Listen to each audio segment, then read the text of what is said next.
Hello everyone, today is 1st of January 2017, which means that a lot of people are going vegan. Now this makes me very happy. A lot of people are taking the Veganuary pledge or challenge, whatever you want to call it, and I think Peter have put out a guidebook with some information on how to do it. But I just wanted to give a few tips and a bit of help because it's something I've done myself.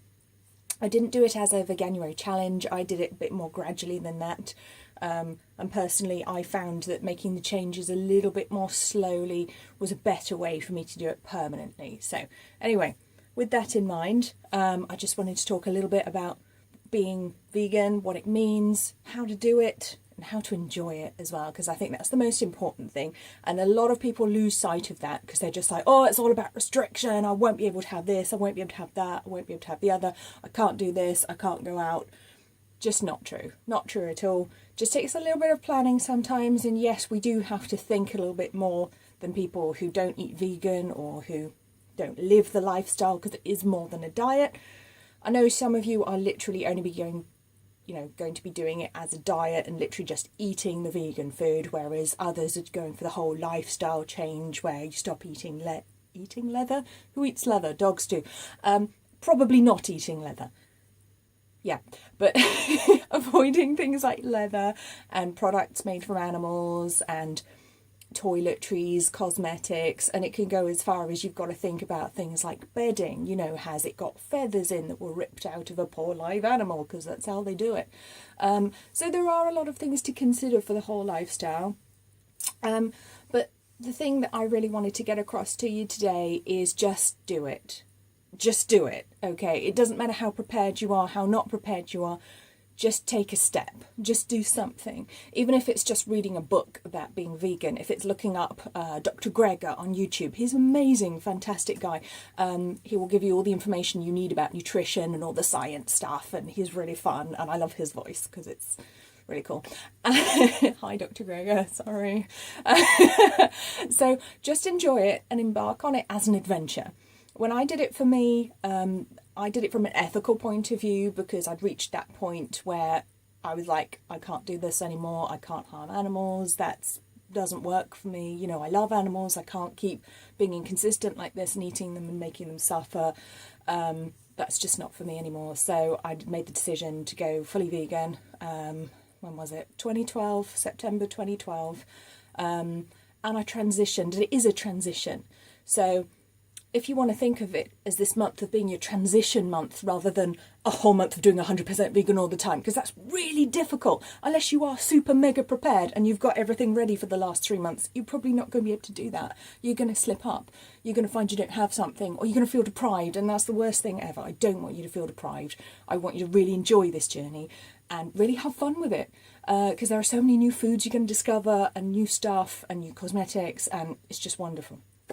So, first of all, food. Okay, that's the biggest thing. I think when people think of vegans, they think about what we eat, apart from the ones who think about us shouting in the streets. I don't do that too much. It's not my kind of activism. My kind of activism is making people cookies and handing them out and saying, oh, here, try this delicious cake. Oh, did you know that was vegan? And people are like, no way, that's not vegan, but it was. That's my kind of fluffy bunny activism. Maybe yours, it may not be. You may not want to do any at all. That's fine too. That's cool. Food. Okay, vegan food. The things that we don't eat. I'm sure you know this. You've probably read it already, but let's just go through it again. I simplify it. I say there are 5 things we don't have. So we don't have meat. We don't have dairy. We don't have eggs. We don't have honey. And we don't have fish or any sort of seafood, crustaceans. Okay, and that's it.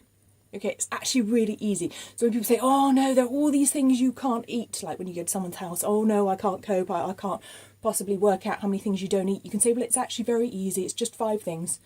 5 things to remember, that's all. And that's actually a lot more manageable when you break it down and bring it down to 5 simple things to remember. Then it makes it easier for you as well when you're shopping. Because you will have to read every single label on every single item that you pick up for a little while, and that can make your shopping trips a little bit longer, but it is worth it. If you're really not sure and you can afford to, then there are certain shops you can go to, like Sunrise Organics in Bournemouth, which is 100% vegan. Everything's vegan. That's a safe shop to go to. Many of the health food shops have vegan options, but again, be careful, ask the person at the till to help you. They will probably have really good knowledge. Most health food shops, their staff are amazing, they know everything about their products if it's a good one. The independent ones are better than the chains, I'll be honest. The staff at Holland & Barrett are less likely to be so tuned into it, but ask them anyway, because they'll be able to look it up on the computer and maybe print out a list of all the things that are safe in their store for you. That's a good one. Then when you're going shopping, you can do research beforehand, you can get apps to tell you the items that are safe, but to be honest, I tend to find they're a little bit limited. The people who run these apps or websites, they really do their best to keep them updated, they really do, but it can take a long time to trawl through the information. It's not always in the most easily accessible format. You know, you might have to go through a really long PDF document just to find out if a packet of cookies that you want to eat is suitable, when it would have been quicker to just pick up the packet of cookies in Tesco and read it and then gone, oh, skimmed milk powder, no, that's not vegan. Okay, and you'll find that in a lot of things, which can be frustrating, but it's really not that hard. There are so many things which are accidentally vegan. What you will have noticed is there is the Vegan Society stamp, which is like the gold standard for vegan products, but you won't actually find it on very much, okay? A lot of companies probably don't want to, or can't be bothered, or for whatever reason. If they don't have the vegan ethics, they're not going to really bother getting their products approved by the Vegan Society unless they have a particular agenda for their own business. So that's usually a business decision. So a lot of products are vegan and don't have the stamp. Those are the ones we call accidentally vegan. A lot of random things like Bourbon biscuits at Lidl, accidentally vegan. One of my personal favourites. You do have to watch out as well, because some of the information online will be out of date. Things like Jammy Dodges recently changed their recipe. They are no longer vegan. I was horrified when I saw that. Biscuits are a big part of my life, as you can tell. Why wouldn't they be? But then I mentioned it on Facebook. One of my vegan friends, what would we do without our vegan friends online, right? One of my vegan friends chimed in and said, yes, but Lidl's own version of Jammy Dodgers is still vegan. Big few. So, I know. So, yeah, go and read every single label if you have to. It's really not that hard. There is so much that you can eat. You don't have to buy the specialist products, the specialist mock meats, unless you particularly want to. I'm not a huge fan of them myself, don't do a lot for me. I do really enjoy Linda McCartney sausages. I can highly recommend those if you want something to put in your sandwich in the morning, if you want some sort of hot breakfast sandwich, if you're missing that, that's a good one. The vegan cheeses, again, that's something I'll cover in another video, because I'm actually going to be covering every single day of January. We're doing the whole 31 days of Veganuary. Yay! So remember to subscribe below if you want to get them. Yeah. You don't have to, it's fine. Let's see. Yeah, I mean, the vegan cheeses, they're hit and miss. You may not like them at this point if you're still used to having dairy, but, your taste buds will change. In due course, they will taste better. We'll go into that in more detail later. But if I can give you any advice for today on day one, it's just get started, okay? If you fall off the wagon, don't worry about it, because you will. We all do. We all eat something and then go, that had honey in it. And we want to wash our mouth out with some sort of vegan mouthwash, which is probably made from vinegar and essential oils. But anyway, don't worry about it. Just get started. Start from wherever you are, and it doesn't matter. Don't worry about having all the stuff, having all your cupboards absolutely perfect, all your clothes absolutely perfect. You can do that progressively as time goes on, okay? You can replace the items with the vegan items as time goes on, okay? I never say to somebody, right, you should need to go through your cupboards right now and throw away everything that isn't vegan, because you might not have any other food, okay? If you can afford to do that and then maybe give the food to somebody else so it doesn't go to waste. I really don't like waste. Fair enough, okay, but most of us can't, and I'm not about to say to people, yes, throw out all your shoes that are made of leather, okay? I don't want to see a single pair of leather shoes, and I don't care if you have to walk barefoot, because that's not fair.